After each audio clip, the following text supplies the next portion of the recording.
door and let you out. The first place I go to is the restroom. Mm-hmm. Then I went to shower with my clothes on, because they stunk too. I took a shower with my clothes on, but them other two rats, they would go to the chow line. And they came down in there again. They had their bucket with them where they used for a toilet. So I was mad now, so I told them both, if you use that bucket one more time, I'm going to shove your face in it. I'm the boss here. You do what the hell I tell you. Now, when that door opens again, you go to the restroom, then you go take a shower with your clothes on. You stink like pigs. And then if there's any time left, you can go look, I do, go eat. And don't bring any sloppy food down here. Bring solid food, mashed potato. Don't put no gravy on. I don't want to see nothing on this deck. He said, who in the hell you think you are? So I picked up the phone. Main control wants to talk to you boys. After that, I didn't have no problem with him. Yeah, I'm the boss down there, and I'm carrying the earphones constantly for all them days I was down in there. Wow. But we made it. Mm-hmm. So we got, see, what the hell happened to us there? Kamikaze hit us. Right between number 1 and 2 turrets. Mm-hmm. But we stayed there for another month after that because we could still shoot airplanes down. We got back to Pearl Harbor and they told me to pack my clothes, put a lock on them, and get ready to go to the hospital. They thought I was a highly contagious person. How can you get tuberculosis in the middle of the ocean out there all them years? But that's where they sent me.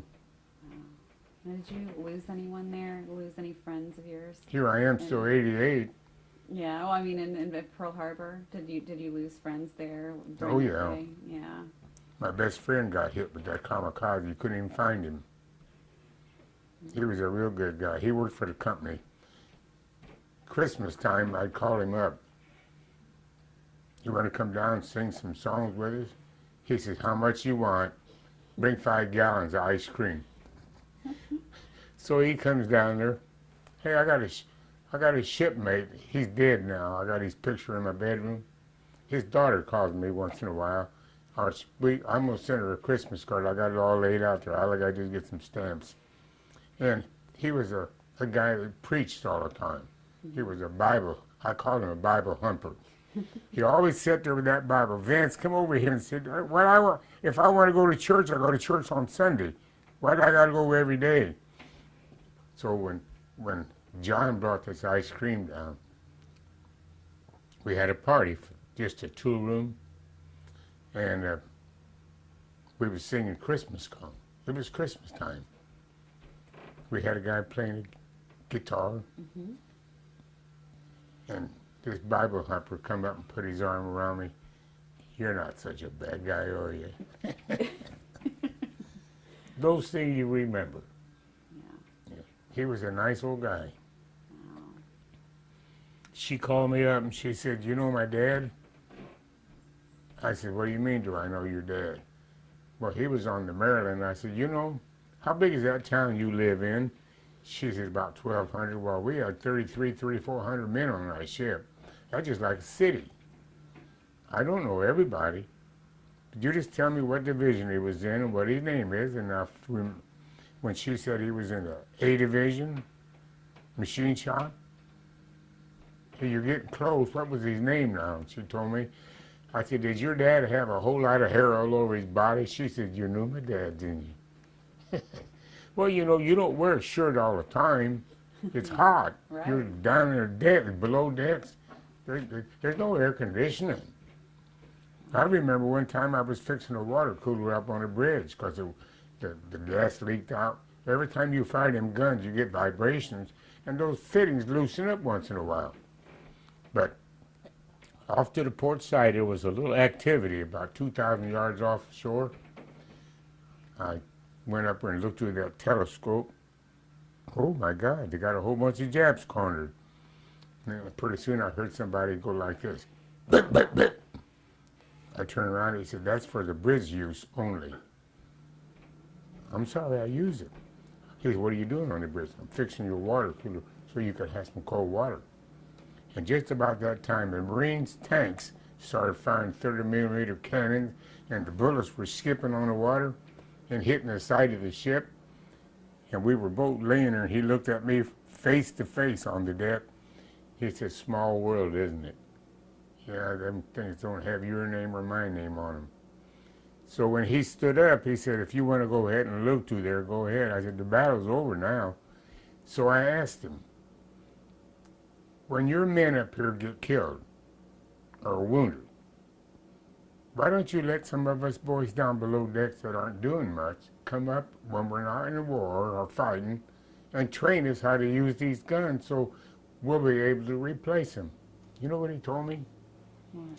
You do your job down there, and we'll do our job up here, and we'll get through this, son. Yeah. So that was it. That's the only time. It sounds like you have, obviously the December 7th, was a horrible day. It sounds like you have some good memories of your time down there. There was a too. lot of boys died that day. Mm-hmm. And the sad thing was when you see them laying in the water upside down, you can't do nothing about it. They're gone. God forgive them. That's all. If they had a sin on their soul, God forgive them. That's all you can say. You can't go out and pull them in because you might pull the skin off their bodies. When that kamikaze hit us, when I was walking back through there to see what the damage was, I know I stepped on somebody's skin because my foot was slippery. But there's nothing you can do about it. Yeah. You wrap them up when you're at sea, drop them over the side. Wow. You don't forget those things. Oh, wow. Well, thank you for sharing your story with us. And more importantly, thank you for your service to our country. I appreciate that. Yeah. You know how many guys said that to me since I've been here? How many? 19. Since 1941, 19 people. 2 years ago when Bob Scott asked me to come on the bridge, I told him if I could get in my car, it was cold. Mm-hmm. My car has bad doors on it now, and it freezes when it rains on it. Mm-hmm. Well, you can't open that door even if you could get your key in the hole. So I told him if I could get there, but I'm not going to get a cab. It costs too much money for me to go down there and back just to go up there and freeze, Mm-hmm. and nobody give a damn if you're there. He said, what do you mean? I've been up there 3 times, the first, second, and third. They never kept their promise about putting a memorial up on the west side of the bridge. Mm-hmm. I told them they put a $250,000 fountain up there. It costs $15,000 to $20,000 a year to keep it up, and there's nothing on it. They was going to put a stone on the right-hand side of the bridge when you go from Lafayette to West Side. Mm-hmm. There was just a real nice piece. You could see it going both ways. And they were going to put a plaque on it for the 6 of us from this area that was at Pearl Harbor. Mm-hmm. It never got there. Never did get there. So I said, that's why I don't want to go up there. They don't do nothing. They have big shots in the county and the city. They're up on the bridge just to get their pictures in the paper or on television. Mm-hmm. I went up there because I remembered the first time they knew I was there, they gave me that wreath to drop over the side. Mm-hmm.